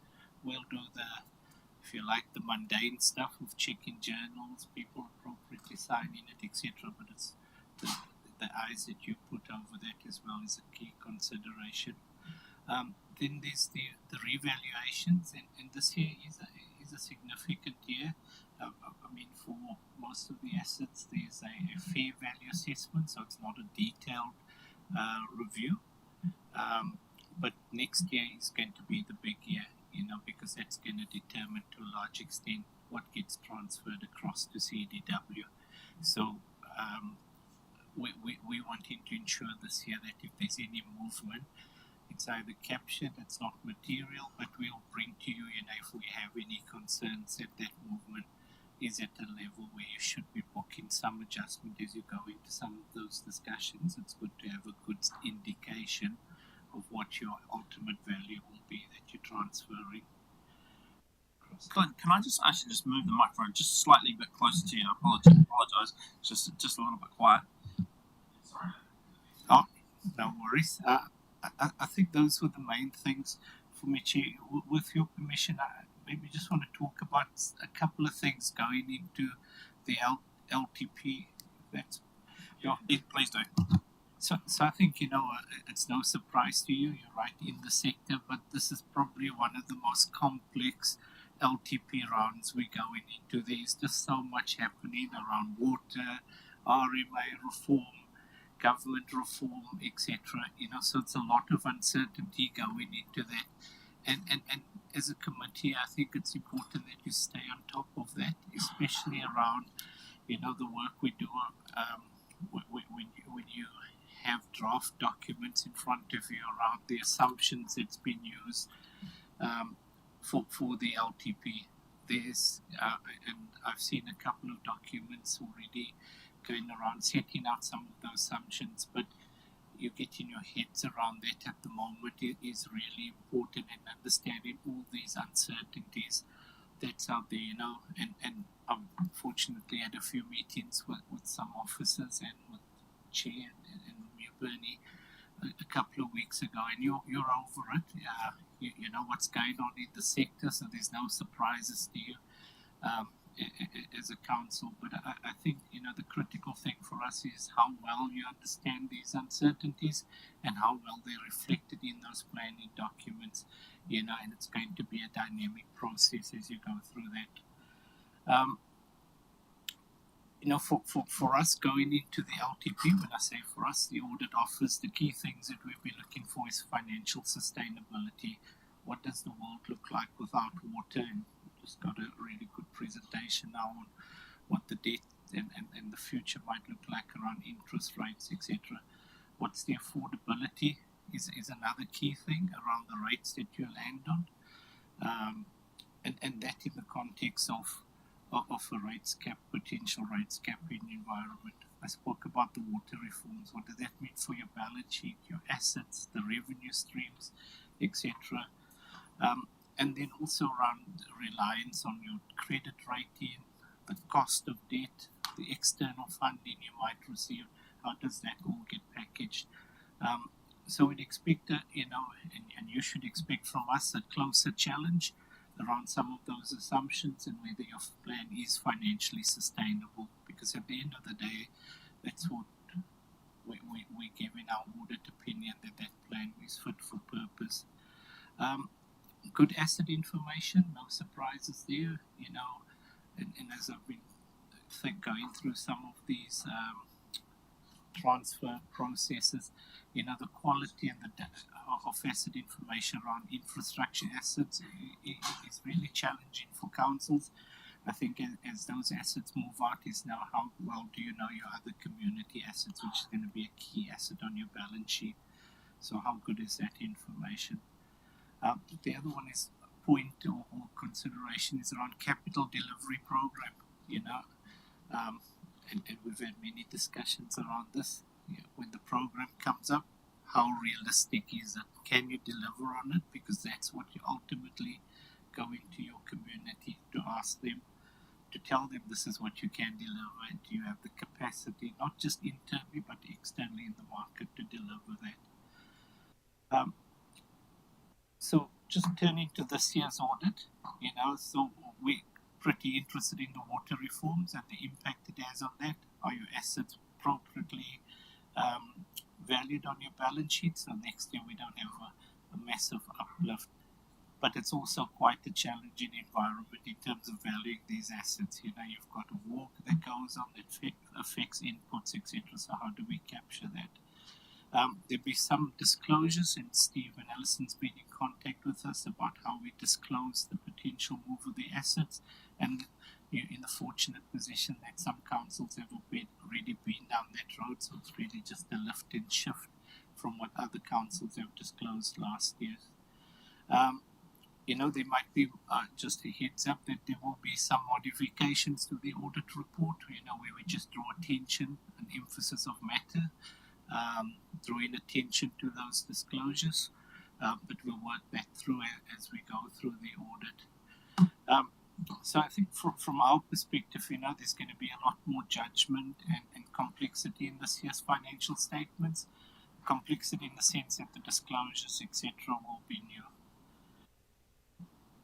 Chair, I just want to end by saying, that it is a complex environment for councils at the moment. It's also complex for us, and us trying to make sure that the judgments and the assertions that officers are making and that you finally sign off on, and I'm really committed to working alongside, and I think already that's happening to a large extent with Alison and Steve and the team, and long may that continue. Thank you. Thank you, Clint. Alison, anything you want to? Clint, I just wanted to comment on the local water's done well piece. So we're obviously Central District Water is not the first cab off the rank, and so presumably audit is also through looking at other councils and other water entities in the context of that. There's lots of learnings happening all the time, quite rapidly, and so. Can you just talk to me kind of how, because presumably there's going to be real emphasis on trying to have some consistency and continuity kind of in the things you're identifying, the lessons being taken, and then how that's kind of being applied and informed or educated to councils. Can you talk to that, just what you're already seeing and how you're going to, what the kind of the thinking or the approach to that will be? Thank you, Chief. I'll start by saying my dreams are coming true, right? So what we've seen in this round in the Wellington councils, for example, and it's something that I'm keen to see happens in the Central District water environment as well, is that the Wellington councils have come together. They've appointed one provider to do the valuations. From our end, we've responded to that by having one audit team looking at all those valuations, rather than 4 audit teams going to ask the valuer or ask the client the same thing. So we've tried to coordinate our efforts around that. It's easier for us to do some benchmarking and comparisons and look at outliers all centrally, and not having to ask fellow auditors, can you provide us information? So we centralize that.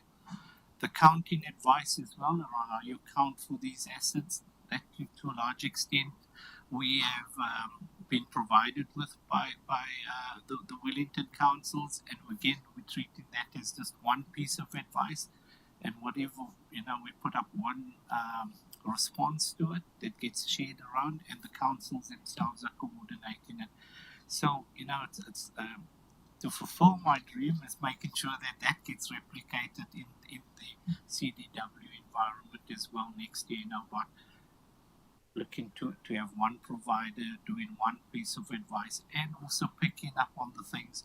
I mean, often what you hear from clients, we're different, so difference means incurring more cost in doing something differently, and it's really, again, for this committee and council to step back and say, are we really different, or are we all doing the same thing? So that ball rests in your court. But we certainly, from our side, I mean, there's a piece of draft advice, accounting advice that we've responded to. We've got draft valuation reports that we're working through as a collective. So we're trying to leverage on that, and would really like to see the same here.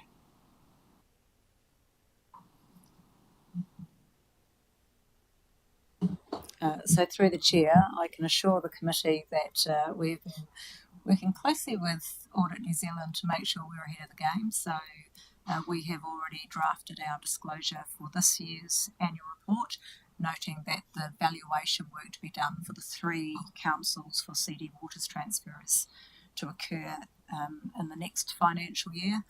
And we are progressing accounting advice as a group of 3 councils. So we are doing exactly the things that Audit New Zealand would like to see from us.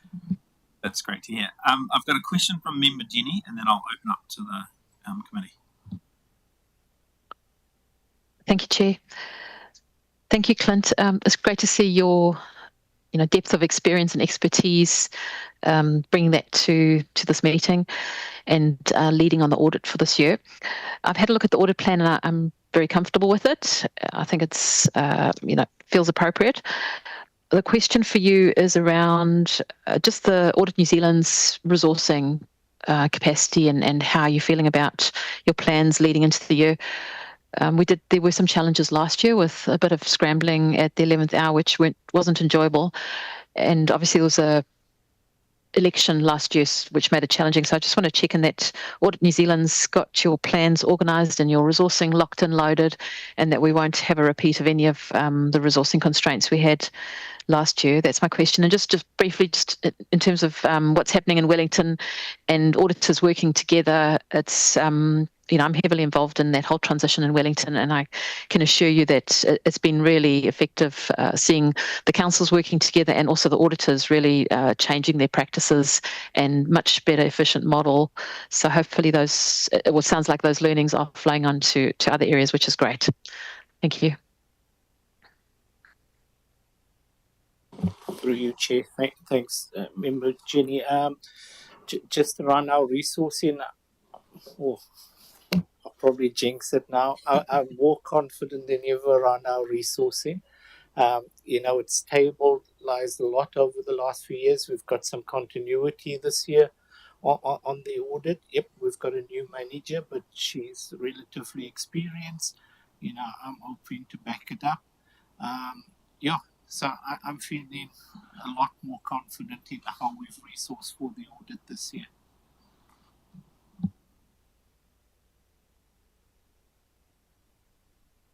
Sorry, we're just coordinating a couple of things. Is there any further comments, questions for Clint on the audit plan? Just noting that usually we don't get to see this kind of this level of detail is usually discussed internally, but I think this has really been very useful for me to kind of understand and see the kind of the map of what you're going to be focusing on. Mayor Bernie. Thanks, Sam. Look, Clint, nice to have you back and looking forward to that. Your commentary, though, alluded to the complexity of both what you're facing and what we're facing. And it's changing day by day in terms of, some of those things that we're having to face and make decisions on. It's getting, we're already into that long-term plan process, and here we are auditing the current year and trying to place ourselves in the best possible position for that long-term plan. And I just wondered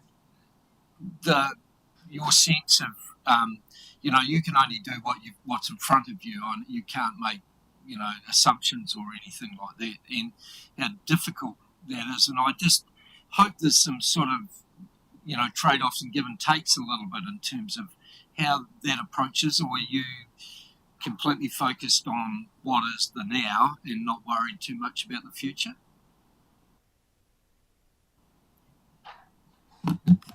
Through your chair, I think our last week we had a session with all the audit managers and directors across the country, and the key word I take away for me is about being pragmatic in this environment. Even our methodology is changing. Clients are asking us, what would you be looking for? And we're saying, our hands up for those, because it is a constantly changing environment. So we are looking for. There's a lot of engagement happening with DIA and other sector partners, so that we can, as the audit office, give clarity to councils what we would be expecting to see from them. So if we think about the current reform process, there's talk of amalgamating in 3 years. So, what benefit is in us auditing for 10 years? And we're having those conversations, and they're very live conversations. So we say, well, is it looking 3 years out and being quite detailed around that, and then thinking about the remaining 7 years in the LTP plan. So we're constantly thinking about these things and talking to the right partners. I suppose what I'm looking for is early heads up in terms of some of those things that you think might be material in terms of, especially as we move into the long-term plan process. And I know how sometimes, it does become a bit of a race in October to get things across the line. And if we can avoid that, the easier it is for us to start planning properly. Through you again, Chair. Absolutely. So for example, the disclosures around the transfer of waters, we wanted to land that now, and I think, as Alison said, it's been done, and that would be the key thing for me, so we don't have a mad rush. For this year's audit, the valuations, that work has been done, so doing that early selection of material performance measures, and getting the descriptions, etc. I think that's been landed. So there is some things we've done early and doing with the team.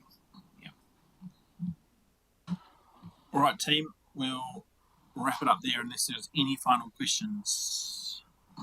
No. Thank you, Clint. Really appreciate that overview and answers to the various questions. Always great to see you, and thank you very much. All right, we will then now move to item 6.7. We're going to move at pace through this one. We've got Steve up the table for this.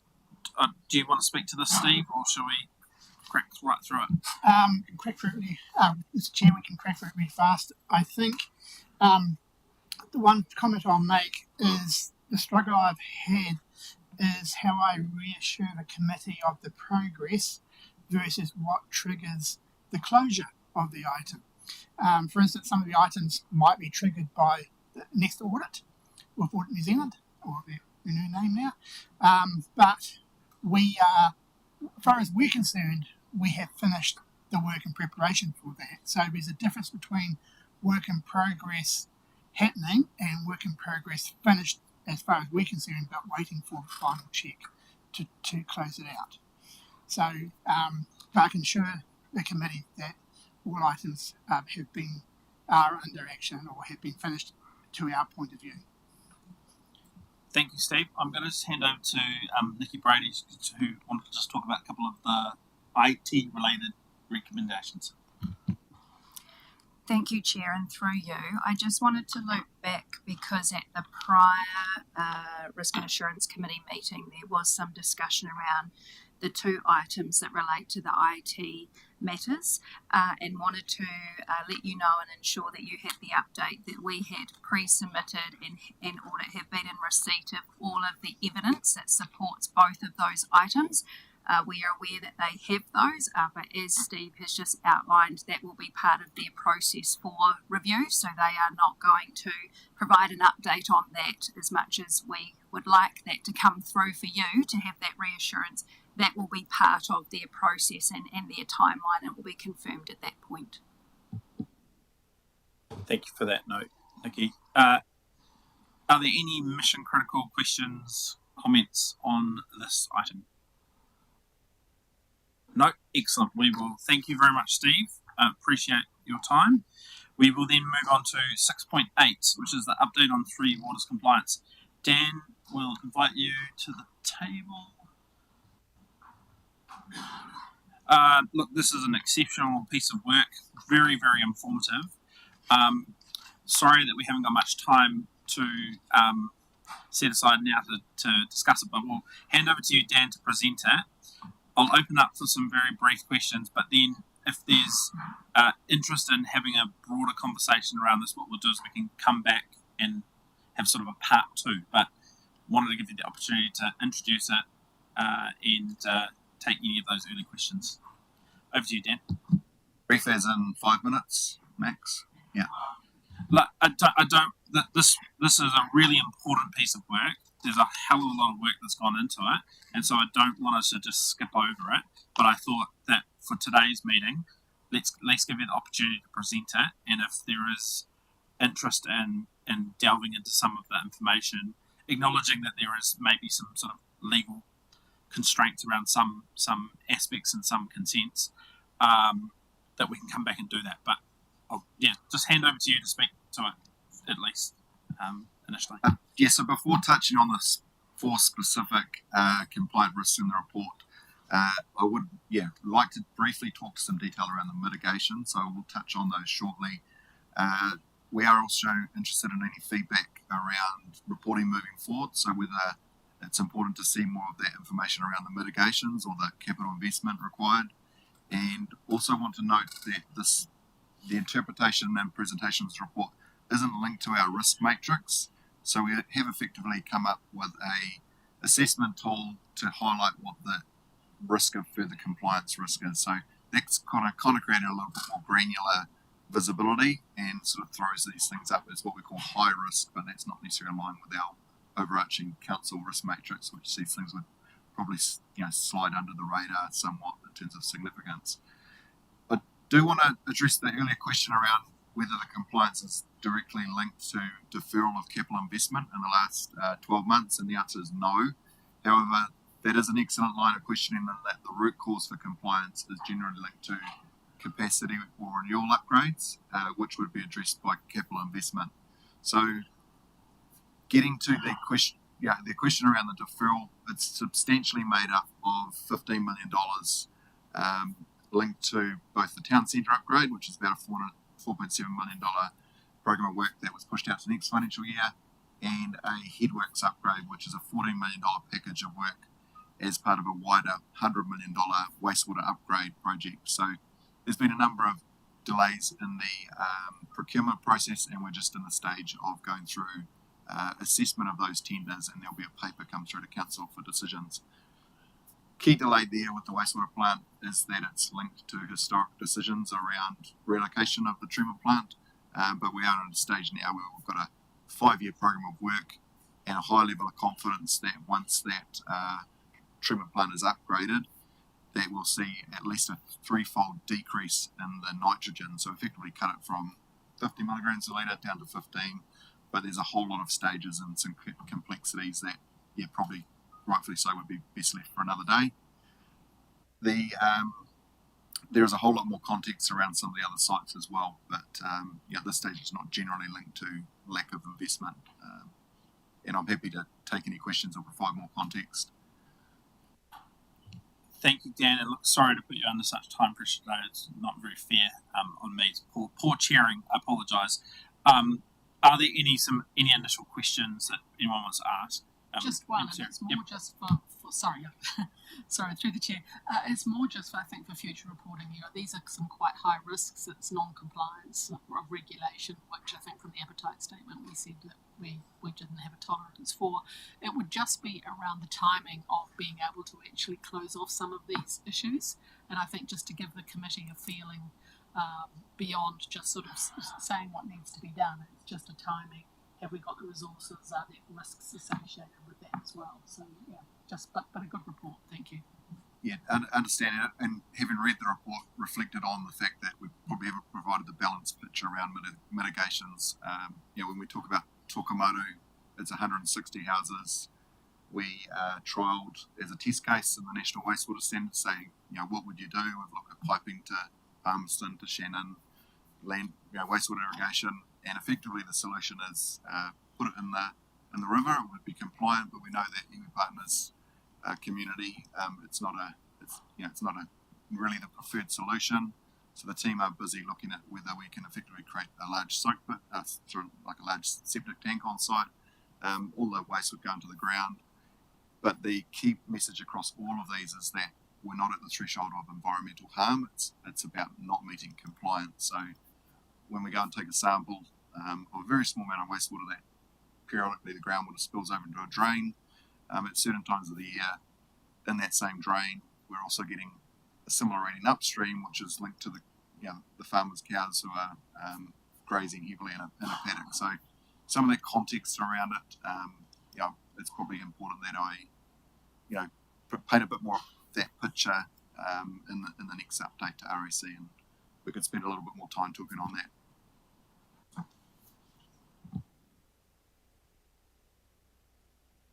Thanks. Nola, did you have a question?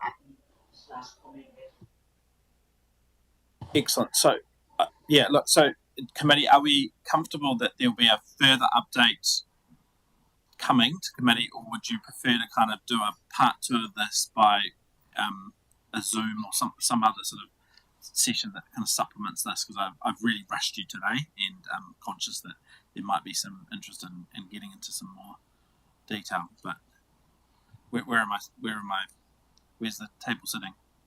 Comfortable just to get an update in the August meeting?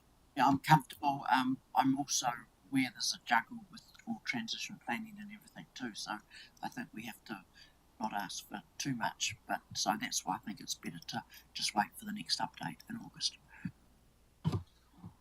Effectively typed out the part 2 update. It's we can massage that, we'll put a bit more detail in and absolutely share it for the next one, so confident we can do that. Thank you, Dan, and appreciate your time and effort into this piece of work. Apologies that we haven't given you a huge amount of attention and time today. So look forward to the August update. We were going to have item 6.9, which was about campgrounds and reserve risk, but just due to that other priority matter in staff absence dealing with that, I'm going to move that item 6.9, campgrounds and reserve risk, lie on the table until our next Risk and Assurance Committee meeting on the 12th of August 2026. Can I have a seconder for that? Councillor Nola, all in favour? Right, thank you very much. So that brings us to the end of the public agenda. So I will now move that we go into public excluded. And let me find the right page for that. So I'll move that the public be excluded from the following parts of the proceedings of this meeting, which is items C1, C2 and C3, and that's on the grounds of section 48(1)(a), and the specific grounds are section 7.2(j) to 7.2(i) of the Local Government and Official Information Meetings Act. Could I have a seconder for that? Thank you, Councillor Nola. All in favour? Any against? Excellent. If you could stop the recording then,